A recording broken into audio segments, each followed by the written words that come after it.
Hello everybody, back here again for our vlog a day, and today is Thursday the 3rd, and today was a lovely, beautiful day to be alive. Got up this morning fairly early, got the dogs out, didn't have the greatest night's sleep. The collie was on and off the bed all damn night long, couldn't just settle down and just either lay on the bed and stay there or stay on the floor on her bed down there kind of thing. So it was definitely, or his bed I guess, it's him, but it was definitely a restless night at best. So but yeah, I went ahead, got up though, got the dogs out, got them all fed, got them all taken care of. Wife got off to work without incident, everything went smoothly there. Got a couple things around the house done, just kind of general life stuff. Decided I was going to run up. Actually, my wife texted me on her way to work and said that there was a estate sale up the road from us a little ways. There's a house where they built a garage fairly recently, and they got basically the house got hit really hard by the flood during the hurricanes. Had to redo the whole house, but the house is pretty commonly has a handful of different hot rods out there, from anything like a 70 Nova to like an old 50s, Mercury kind of thing and stuff, and all kinds of different random things, some old Mustangs and different stuff off and on. So she thought maybe there might be car parts or car information if the person that lives there is into the car scene.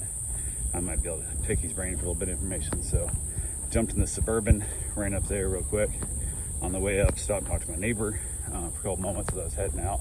We chatted a little bit there, and I headed up to the estate sale, and it appears to me to be a leftover estate sale from like one of the companies that does estate sales for their people, and then they keep back stuff that then they brought there, because there was nothing that had any rhyme or reason, and there was different rooms were set up, and they're like, oh, this is so and so, that's so and so, that's so and so. Different rooms for different people's stuff. So I think it's all the employees that kind of work there, but they had the mindset of if it's old, it's valuable, regardless if it has any value or not. So it was one of those things where it kind of is what it is. But yeah, rather disappointing in the whole estate sale.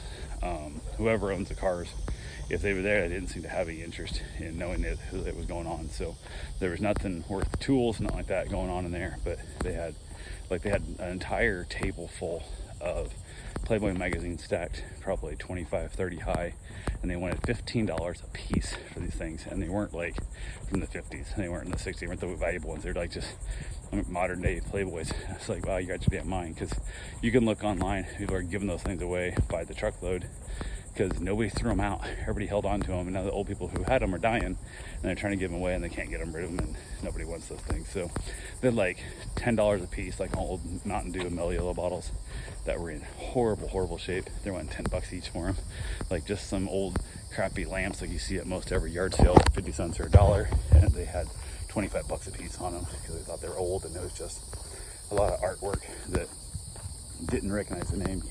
They didn't even know the name, and it said signed in the bottom right corner. I'm like, okay, who's this artist? Like, whose signature? Oh, we don't know. But $350 they went for this painting that they couldn't even discern the name signed in the bottom right corner. But because it was signed in the bottom right corner, they thought it was worth $350, and I was like, I'm good. So left there, headed back home, put the Suburban away, played with the dogs for a while, and then decided I need to run out to the bank to make a deposit. I had a bunch of cash that had been tips and stuff and things my customers had paid me, so I wanted to get that deposited. So went up and got that done. Checked through the hanging strange for any weird bills or any old coins, that kind of stuff, and unfortunately didn't. But our local branch at our bank has been like super low staffed. Like half the time the drive-thru's not open. This time the lobby wasn't open, it was just the drive-thru only. It's I don't know if they just can't find employees, they're not paying enough. It was just this branch doesn't do that much business. They don't think they need it anymore, and they're phasing it out. But it was, I don't know, it's kind of odd, because every time I go there's always people there, it's always busy. So I can't imagine they're trying to phase it out in that process. The next nearest one is up the road, 7-8 miles up the road. So, and it's in another town. So like, I can't imagine that if this goes under, it's going to be good for the bank branch to go away. So like I said, it's always got busyness. And the other one, if you go to do Smyrna where the next one's at, it's busier than this one all the time. So if you now have our business running up there also, it's going to become a problem. So just don't know where else I'd bank. I gotta start looking around other branches that have better service and whatnot. So, but who knows? Got the deposit done, got back to the house, hung out with the dogs for a while, Went and got the pool cleaned, hooked up my vacuum, which the hose I bought fits the vacuum but doesn't fit my filter inlet, I guess you want to call it. So I got to make an adapter on my 3D printer, or I go buy an adapter, I'm not sure which, but I'll get that figured out. But I tried to use it for a little bit, it did help, but man, it sucked up so much junk that it really slowed my filter down in the process. I run it right into my sand filter. So I went and did a backwash on it and stuff, got it pumping again, got it working real good. So it's one of the nice things about the sand filter is you can plug up full of just garbage and then hit a backwash on it and you're good to go. So yeah, I got that done, got a bunch of leaves and stuff sucked up in there. Kind of realized I need like a better leaf trap. The pump I have for my sand filter does not have a very good leaf trap on it, and it gets right up against the pump, so it gets hard to take off and on. It's kind of a poor design. It needs more of those like screw on top ones, but I don't know if it's retrofittable, if that's something I can do retroactively into that system, or if I need to say to hell with it and buy a bigger pump and better filter. And I might use this small pump and small filter for my my, I guess, fountain slash when I want to cool the water off, which has not been a problem yet, or if I want to hook into my solar heater and possibly wood fire heater, because this pump and filter work really good for that. So I might just install another filter system on the whole pool, so I'll have two separate systems, one to keep it clean and one to keep it warm and cool. So we'll have to see how that works out, because if I run it with just the side intakes where it's not pulling as much from the surface, we won't get the leaves and stuff in there, so it won't plug up that filter nearly as quickly. So be a whole lot easier setup. So I could even throw on a pre-filter too, which I might do as well, but who knows. But yeah, I went ahead from there, floated around the pool a little bit, had myself a nice cigar, floated in the pool with the cigar, which was always kind of nice. Let the puppies play, they all had fun. Eddie went home, the little black dog, so he's gone, and talked to the gentleman that owns him, and he booked a cruise, I guess, which I was telling him, book through my agent, he'll get you a better deal than you're gonna find, yada yada, but he didn't believe me, or didn't, I don't know, just found a deal. Him and his girlfriend that's out of state, whatever, they decided to book a cruise together because it's their first trip together.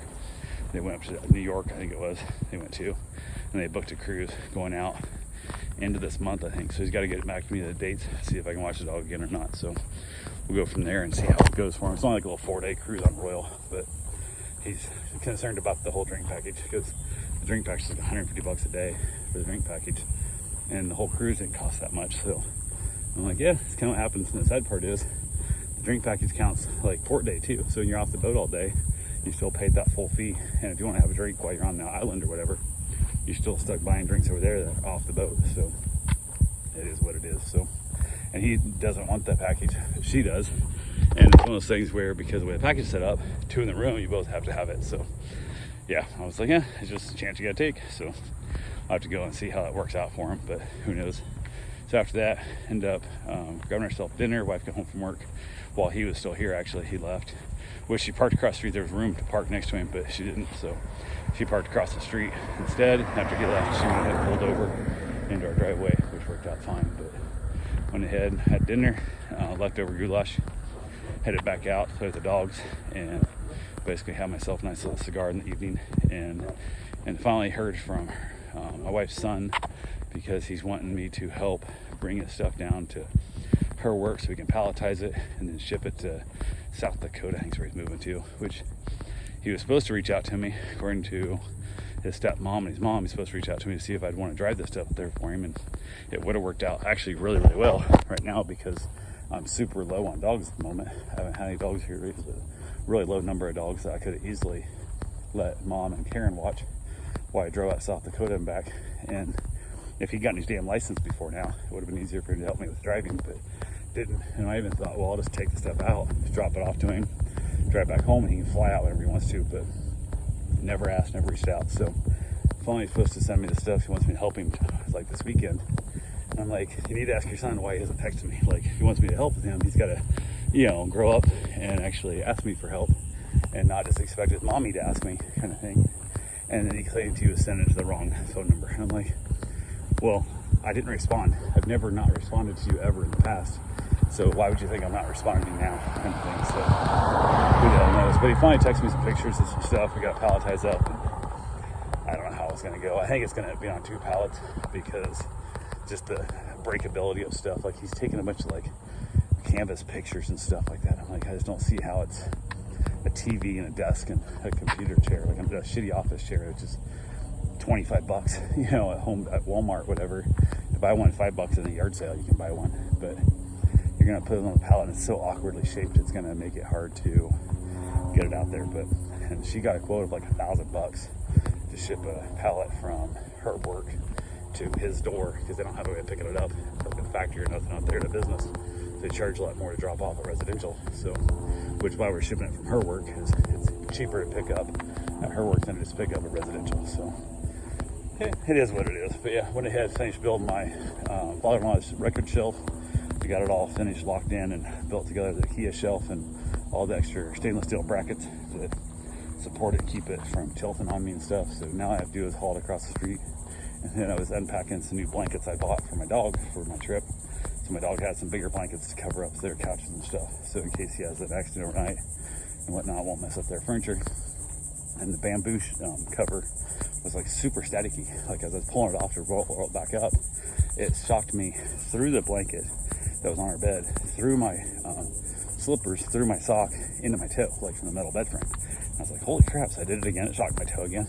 So I did it a third time, and as I reached out with my finger, like I was gonna touch my wife's nose to kind of shock her, she leaned into it, and the shock was so loud. It was, oh my Lord, it sounded like a mini firecracker, like one of those little those little spark pops you throw down, and you snap pops, what they're called, you throw at people. Holy crap, it was so loud, and it hurt my finger, and it's on the tip of her nose. And she's like, her eyes bugged out. I started laughing so hard, she started laughing. She started like crying because it hurt. And the dog jumped up. That collie, he jumped up on the bed, like got right in her face, like, are you all right? Are you all right? And he jumped at me, like, what are you doing? Or like putting his mouth on me and shit, like all freaking out because we were just having a hard time. I had to lay down because I couldn't stand up. I was laughing so hard. It was so loud. And we were dying laughing. I will give you $5 if you let me do that again. Like, I just want to film this. Like, it's, you know, it's coming, but like, I will give you $5. Let me do this again. And she did not accept that offer. So, but yeah, that thing, holy crap. It was so late. We were dying laughing. I felt like I was drunk because I lost control of like, I knew what my body wanted to do, but I couldn't make it happen. I was laughing so hard. I haven't laughed that hard in, maybe not ever. Like, I laughed so damn hard. And I felt bad because I just hurt my wife, but she leaned into it. So it wasn't like she didn't know it was coming, but I felt, oh my God, it was awful. It was so great, but it was so awful at the same time. So yeah, we had a great time. Finally got the dog calmed down after that. Got basically laid down to go to bed. Had to chase the dog out to bed a couple times. And I just basically told him to stay the hell down. I wanted to sleep tonight, so he had to stay on the floor. And took a few tries, but I think he finally got the hint. So anyway, that's all I got for right now. And we'll talk to you guys tomorrow. Have yourself a safe, wonderful day. Thanks for watching.